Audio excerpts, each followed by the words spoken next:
Hey everyone, so glad you're here with us today. Welcome to our podcast. We're located in Virginia. This is Escape from Christianity. My name's Jason. And I'm Alicia. And we're going over our journey from Christianity into a Jewish type faith.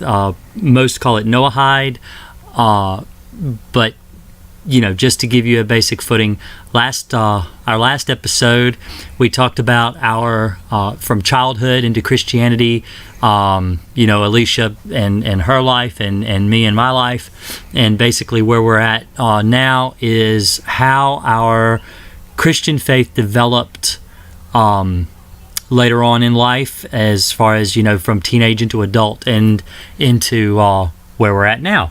And so why don't you get us started today, Alicia? Okay, well, we had talked about last week how we had met when I was 7, so you would have been about 11 or 12.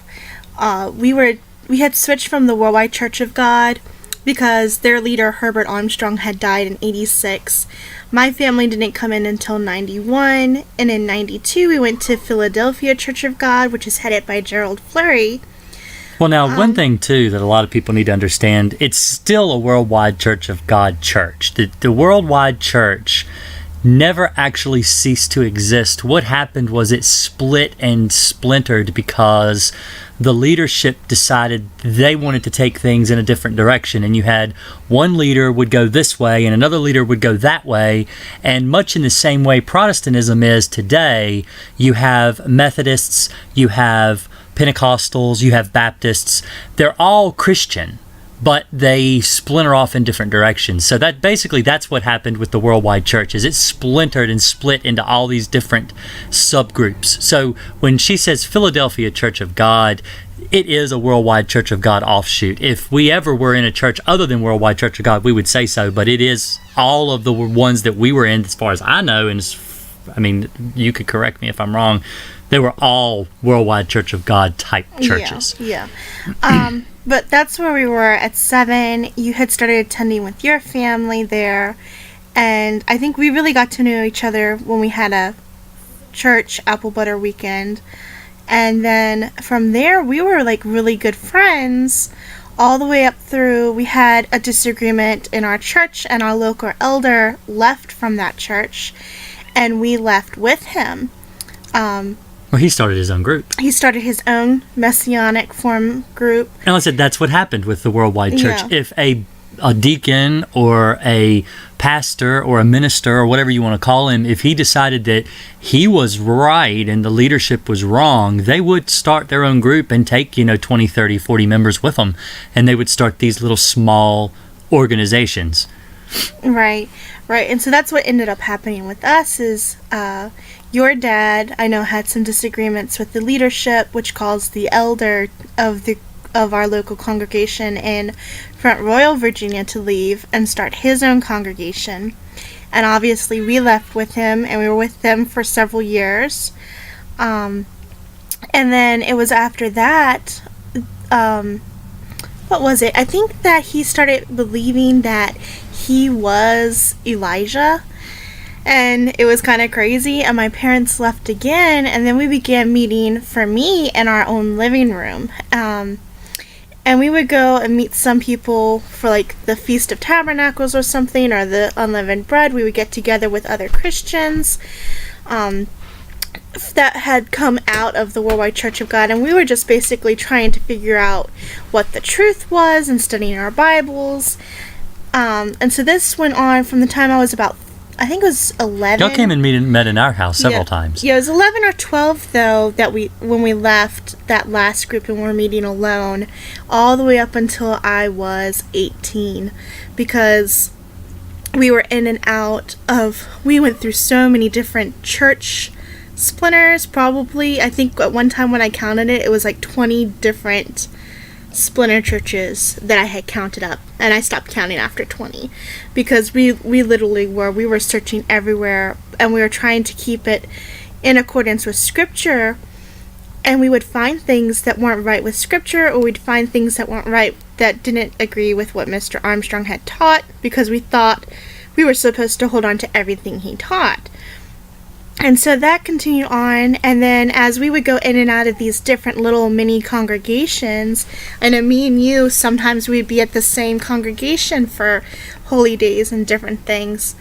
And that was really rough as a kid, just kind of constantly searching, but it's also what kind of drove us as adults, I think, to... Well, it drives a child crazy when they've got their friends, they've got their groups, people... A lot of parents will understand this when you have a child and they're going to a certain public school, and let's say you get transferred your job, you have to move to a new school district. It may only be 45 minutes away, maybe an hour away from where you originally lived, but now you've got to take your child and you've got to put them in a completely different school. They lose all their friends. They may be violent. They may get really upset because now their whole world is upside down. They have to start all over again as if they were in kindergarten, and they don't have any friends. And so that's basically what it was like when we were in with these worldwide splinter groups, and we were bouncing back and forth like little ping pong balls.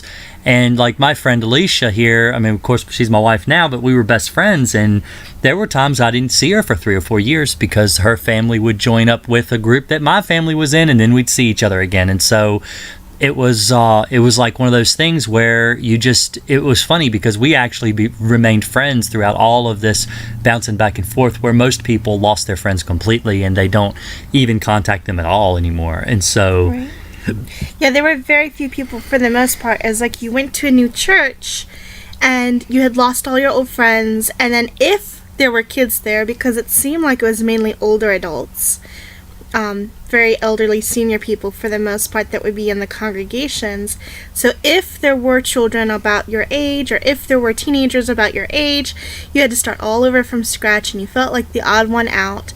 But then as I got older, 15, 16, 17, so many other people were doing exactly the same thing that, you did eventually, you'd see, oh, well, there's that person again, or here's so-and-so again, and you would meet up again.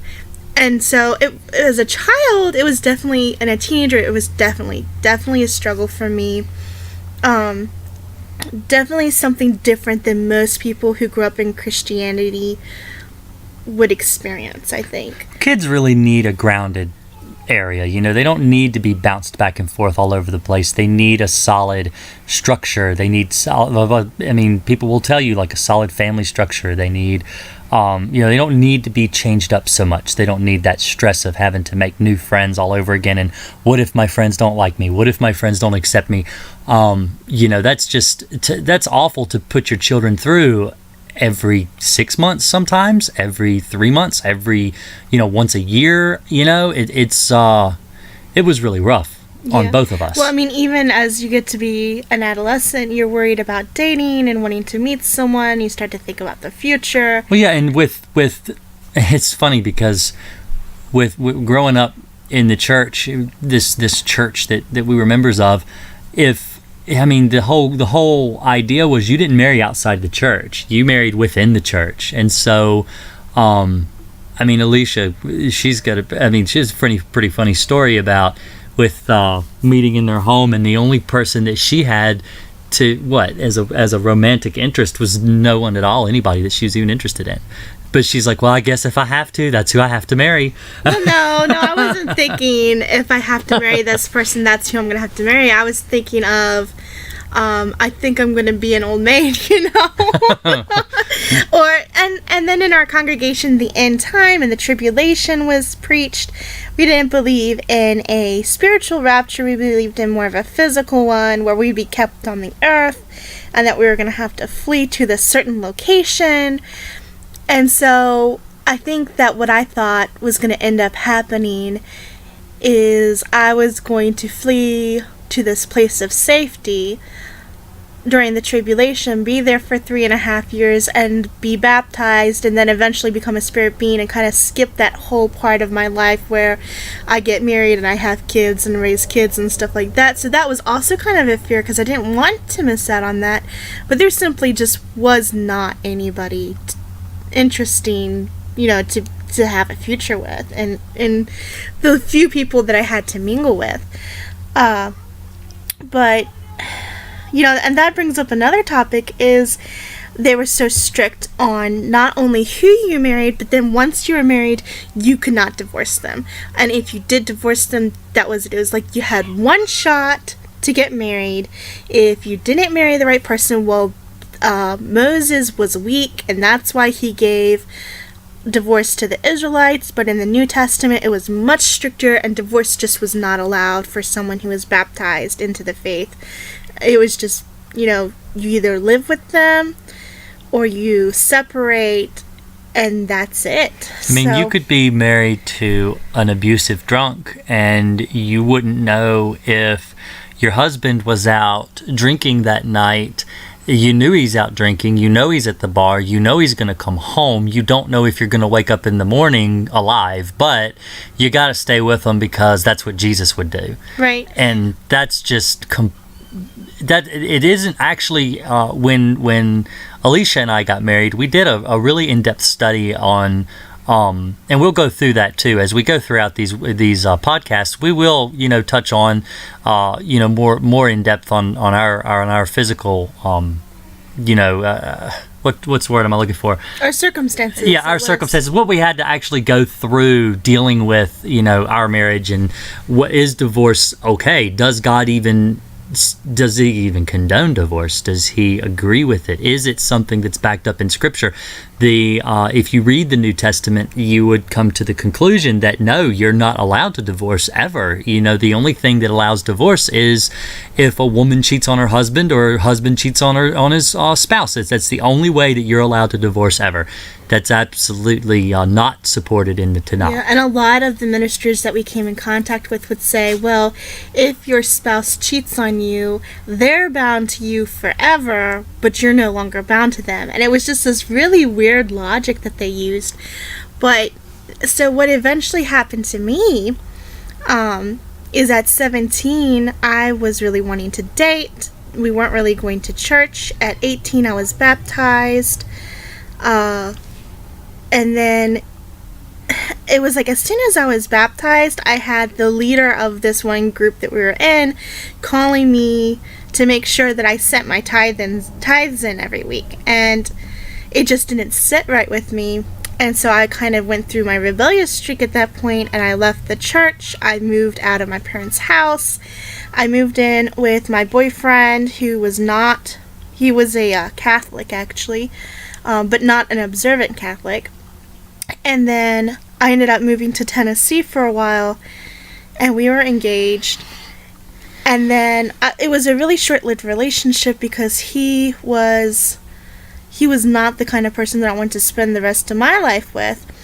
And I think a lot of the reason that I rebelled and that I went and started living with someone before I married them, well, my grandmother, I remember telling me as a kid that if you had to stay married to someone forever, then you might want to test the goods first, And so I remember thinking, well, if I get married to him, I go back to my religion, that's it. I'm stuck. So I'd be better off living in sin, because at least I won't make a mistake by marrying the wrong person. And see, that's one of the problems with Christianity. The more and more Alicia and I studied into it, the more and more we realized that it really, Christianity promotes sin. It's that sounds funny coming, but you wouldn't expect it. They always want to preach against sin. Even Paul and in the New Testament, and Christ too also, or I should say Jesus, because Christ actually means Messiah. But Jesus and Paul both preached against sin, that you needed to obey the law. But then Paul came out and said that the law is impossible for one to keep. You can't keep the law. It's not possible. So the truth is that you're supposed to try your best not to sin. You're supposed to work away from sin. But with Christianity, once you sin, well, you're doomed. You might as well sin again and again and again. It really doesn't matter. If once you sin, that's the penalty. You're going to die. So, well, I sinned today. Oh, well, I guess I'll sin tomorrow too, because why does it matter? That what's one sin? What's one sin added on another? Because, well, I've already accrued the death penalty. But if you go through and you read, that's one of the things. It really is a spiral out of control death sentence. That's how I feel. That's my own personal experience with Christianity. Is I feel like it's just it's so easy to spiral out of control into this never-ending sin that it's. And like I said, it's not supported in the Torah, which are the first 5 books of Moses. It's not supported in the Tanakh, which is the Torah and the writings and the prophets. But the thing is it's not supported. It is not backed up by what God wrote. It's not. Well, no, because they focus on the New Testament, which is the New Covenant, and so they basically feel like there's been an amendment to override here's the problem. Most of the stuff. Here's the problem, though. If you're going to take, if Matthew, Mark, Luke, John, if these books, if they're going to go and actually cite prophets or scriptures, Psalms, they're going to cite specific laws in the Tanakh, then they need to accept the Tanakh. And so the fact that they cite verses that were written to try to give credence to their writing, and then they contradict them, then it's obvious that they're using it to benefit where it's easiest for them. Right. Well, I think for the most part, what I experienced it as a young adult was the idea that there were all these laws, and there was always the forgiveness because of Jesus' shed blood. So in my mind, it was better to go and to sin for a little while and to move in with my boyfriend and to see how it worked out. Because in the end, if I actually ended up marrying him before actually knowing him very well, I was going to be in a world of trouble. So he had been previously married, though, and when I came back home and had left him, and at that point I had actually found out I was pregnant with my first child, I decided I wanted to get my life back on track. And then there was this whole question of, well, would I be allowed to marry since he had previously been married? And there were some questions there, and I think that's where me and Jason had reconnected again when I was during my pregnancy, and he was a big support to me at that time. And we kind of first began to dabble in, does what our church teach about divorce, is that correct, and is it biblical? And then I think ultimately we decided, since that I had not been married to him, that I was free to marry again, and that's what my ministers had canceled me on. And as the years went by, I eventually did marry a man who was in our church, and we were married for almost 4 years. And he, in the beginning of our marriage, was very into the church, but then it was like the last 2 years of our marriage, it became very obvious that he really wasn't into Christianity. He really wasn't into much of anything, not even family life. Things had gotten really, really bad, and I had very legitimate reasons for leaving. But I knew I was going to be very, very harshly judged because of my leaving him, and I knew that I was probably never going to be allowed to marry again if I stayed within my faith. And at this point in time, I was convinced that I was right, that I had the right church, that I had everything that I needed, and I had it all right. And but I knew I needed to leave my husband, and so when I did, I reached out and contacted Jason at that point, basically for moral support, because I felt like if anyone could talk me into staying and really toughing out the marriage, he could talk me into toughing out my marriage. And so that I ended up calling him. And I mean, do you want to just catch everyone up where you had been in those years? All right, sure. I want to stop here too and use this as a transition to promote our Facebook page. We have, since our first episode, we have created a Facebook page. It's Escape from Christianity, same as our YouTube channel. So you can go and like us over there. You can subscribe to our YouTube channel, which I don't think I mentioned in our first video either, which is also Escape from Christianity. So go check us out there, look us up, and follow us, subscribe so you can catch these podcasts. And but anyway, yeah, so when I was, let's see, we had. Well, I'll start up where you were pregnant with our first child, and so when Alicia was pregnant, we were actually at the feast one year, and I hadn't seen her in years, and she was carrying a baby, and so that was a really big surprise to me because growing up in the faith that we had, we weren't really promiscuous, and sex out of wedlock and stuff was not preached. It was not taught. It was actually frowned upon.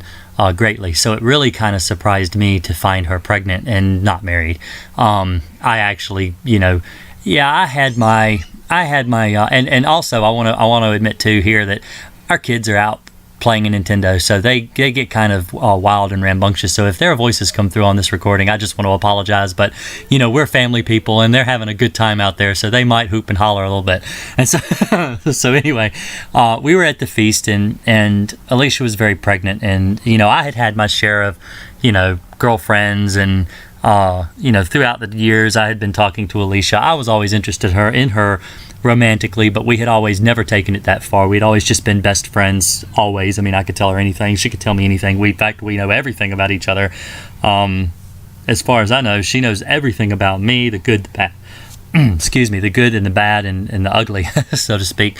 And I know everything about her, so we share everything. We have a completely open relationship. We tell each other everything. We don't hide anything from one another. But what I'd like to, and I honestly think that's really important to build a really good, strong marriage too. You really do. You can't hide anything. Can't keep any secrets. You've got to be honest and upfront with your spouse. So anyway, we were dancing one night at a dance, and because we always had these get-togethers when we would do the Feast of Tabernacles, which falls in the fall of the year. It's basically a autumn type celebration for the Jews, but we kept it in with a Christian spin. I believe, what do they call it? It's the feast. They call it the Feast of Tabernacles, but the Feast of Booths, Sukkot. Sukkot. Yep, that's another one. And so that's what the Jews call it. But anyway, we were at a youth dance, and so I was singles dance. So I was dancing with her, and we were discussing our futures and stuff and where she was going. I was actually set to propose to my fiance that night, and who actually later developed cancer and died. So we actually never did get married. We broke up before we got married. But the stress of being with someone with extremely destructive cancer like she had was actually more than I could handle, and it was very stressful on me. And maybe I'm too little of a person. I think I could handle it now, but being in my early 20s, I couldn't. It just was more than I could handle. And so we broke up. And I was continuing to talk to Alicia during this time, and she helped me a lot with the breakup and everything, and talking to her. And she really has always settled my mind a lot and made me feel better about myself and everything. But during this time, I got involved with a woman through the internet. Met her over Yahoo Messenger. We played video games and things together online, and she was not the right person to mess around with. It was a rebound relationship. Yeah, it was definitely rebound. And my Alicia, she informed me at the time it was a really bad idea to get involved with this woman. She had been married before as well, and she had 2 children that she just up and abandoned, and moved in with me, and it caused a lot of turmoil with my family, because like I said, my family is the same as Alicia's family, very much religious, very much you don't ever get remarried after you've been married. And she had been married, she was already bound to her ex-husband. And so one year, it was I was probably 22, 23, and Alicia calls me in the middle of the feast, because I didn't go that year. It's the one year I've never been ever. It's the one time I hadn't been, the one feast I missed. And she called me from I think it was the Poconos, and told me that I was basically being a fool, and that she'd come get me if she could, but that I needed to come to the feast. And so I told her to leave me alone. She was meddlesome and several other words. You actually told me never to speak to you again. Yeah, and she remembers everything, because she's a woman. Don't ever say anything mean to a woman. She'll remember everything you've ever told her, and she'll bring it up later, like right now. But anyway, so I broke up with Alicia as friends for basically forever, is the way I felt. But I kind of followed her around Facebook and kept in touch. I mean, not kept in touch, but kept eye on her because she's, like I said, she's been my best friend since I was 12. But anyway, and at the time of this video, I'm 35, just to give you an idea. So, but so anyway, I was married to my ex-wife, who obviously she's my ex-wife now because I'm not Mormon, and but yeah, we were married for 6 years, and I hadn't spoken to you at all. I honored your wishes to leave you alone. Yep, and we had moved. Actually, my ex-wife and I had moved to North Carolina for a period of about 3 months is all it really took for me to realize the type of person that she was. So 6 years, 3 months, and it was she came at me with a butcher knife. She's tried to stab me. She's very violent. Once we moved to, that's where she's from. She's originally from around Charlottesville. Not Charlottesville, I'm sorry, Charlotte, North Carolina. I'm thinking Charlottesville, Virginia, but no, Charlotte, North Carolina. And she's from there. And so she got down around her family. It just changed her whole demeanor. She became a really she had been bad before. Yeah, but nothing to the point that she was going to kill me. So anyway, I decided that what happened was Alicia contacted me because she was going through a rough spat.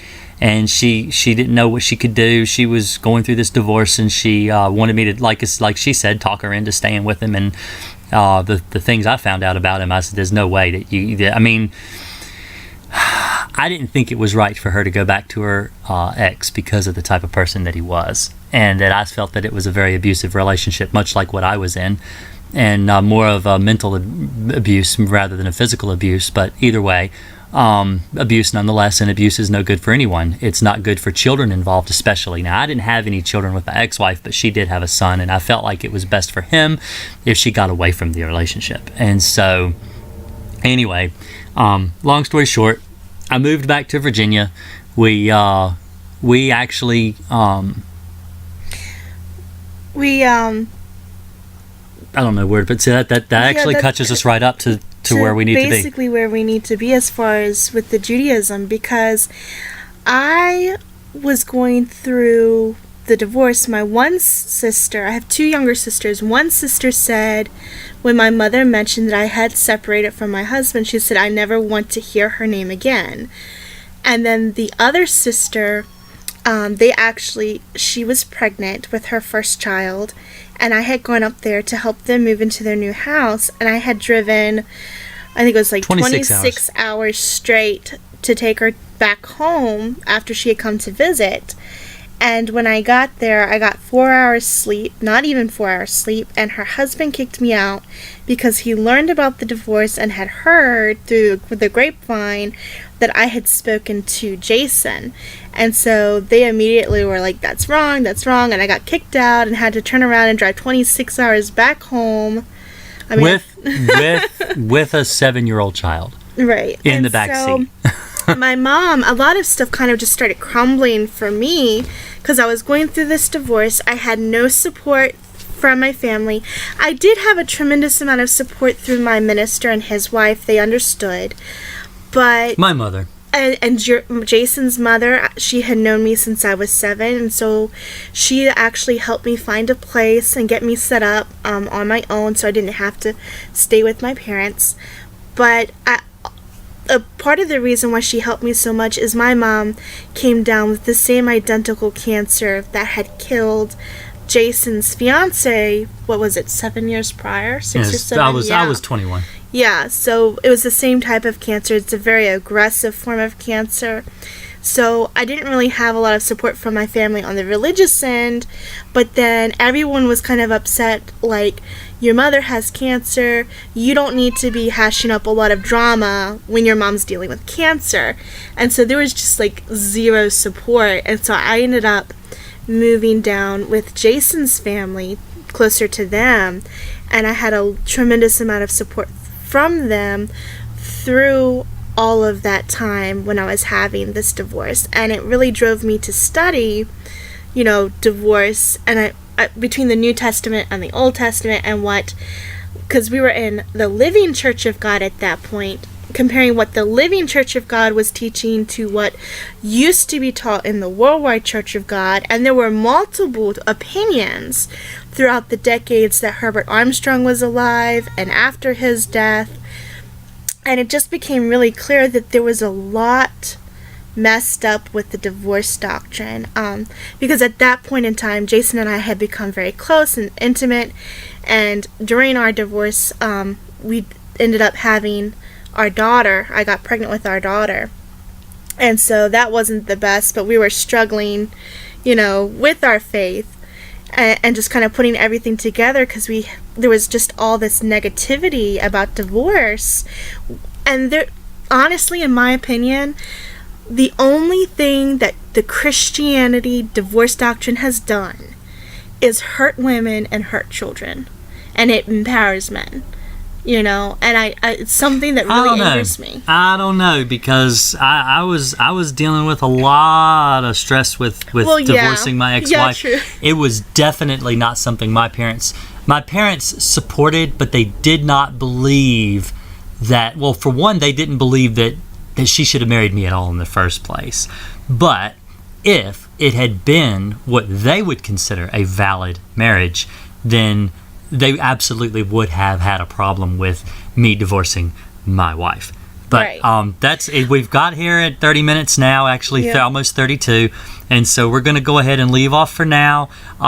So we'll pick up back where we left off on our divorces and like I said, more of our draw into Judaism, right, and why we actually went where we went. That's really what spawned the whole move to Judaism. All right, well, y'all, like I said, like us on Facebook, subscribe to our YouTube channel, follow us. We're going to try to release these pretty quickly in a row, where while the story is fresh in our mind, we're going to go ahead and release them.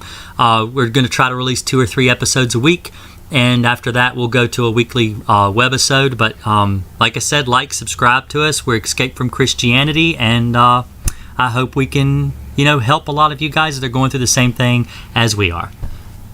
And talk to you later. Bye.